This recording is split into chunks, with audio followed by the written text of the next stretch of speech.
2024 সাল জেলেই ছিলাম, ভোট দেওয়ার সুযোগ হয় নাই।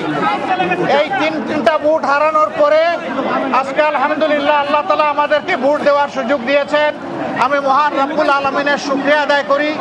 আল্লাহ তাআলা এই ভোটের মাধ্যমে বাংলাদেশে একটা নতুন অধ্যায়ের সূচনা করে দিন, সেটা দোয়া করি। আমি বিশ্বাস করি শুধু আমি না, বিশেষ করে যুব সমাজ যারা জীবনে একটা ভোটও দিতে পারে নাই, আজকের এই ভোটটার জন্য তারা বড় অপেক্ষায় ছিল। এই ভোটটা শান্তিপূর্ণ হোক, সুষ্ঠু হোক, সন্ত্রাস মুক্ত হোক, দখল মুক্ত হোক এবং সবার কাছে গ্রহণযোগ্য হোক, এটা আমরা দোয়া করি।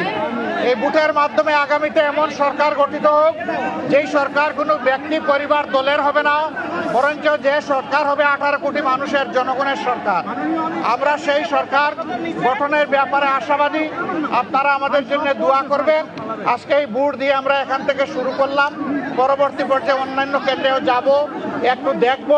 আমি আপনাদের সকলের সহযোগিতা চাই। দেশ আমাদের সকলের, এই দেশটা গড়তে হবে সকলে মিলে, হাতে হাত মিলিয়ে। মিডিয়া একটা গুরুত্বপূর্ণ ভূমিকায় থাকে, এটা জানেন। মিডিয়া সমাজের চতুর্থ স্তম্ভ। এই চতুর্থ স্তম্ভকে আমরা দেশ গড়ার কাজে আমাদের পাশে চাই। আপনারা আশা করি আমাদের জন্য দোয়া করবেন।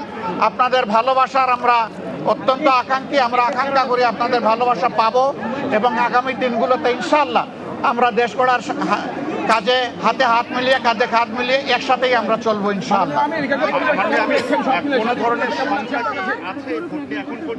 আমি তো কেবল আসলাম, এ কেন্দ্রে এসে ভোটটা দিলাম, এখন বাকি কেন্দ্রগুলো দেখব, সারা দেশের খবর নেব।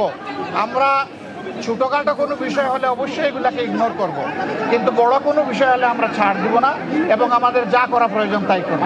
কারণ মানুষের ভোটের অধিকার হারিয়ে যাক, এটা আমরা কোনোভাবেই চাই না। আমরা চাই সুষ্ঠু ভোটের মাধ্যমে রেজাল্ট যেটা হবে, সেইটা ভোট যখন সুষ্ঠু হবে, নিরপেক্ষ হবে, সেই রেজাল্ট আমরাও মানব, অন্যদেরকে মানতে হবে। এটাই গণতন্ত্রের সৌন্দর্য। আমরা এটা চাই, আপনারা দোয়া করবেন।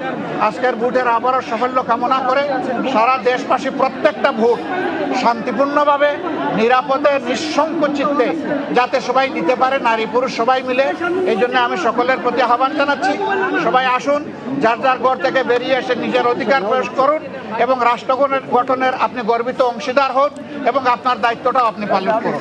সবাইকে ধন্যবাদ। অনেক জায়গায় টাকা সহ ধরা পড়ছে, এটা কি আপনারা ষড়যন্ত্র অংশ মনে করছেন নাকি আপনারা ভোট দিয়ে প্রভাবিত করার চেষ্টা করছেন? আপনাদের মিডিয়া এক ধরনের নিউজ সবাই পরিবেশন করে না। মিডিয়ার মধ্যেও একই নিউজ ভিন্নভাবে পরিবেশন হচ্ছে। কেউ যদি অপরাধ করে থাকে, সে আমি হলেও আমি এই অপরাধের বিপক্ষে, কিন্তু অপরাধ নয় সেটাকে আবার জোর করে অপরাধ বানানো, সেটা আরেকটা বড় অপরাধ। তো সেটা আছে, আমাদের এখানে মেল প্র্যাকটিস আছে। আল্লাহ, সবাইকে ধন্যবাদ।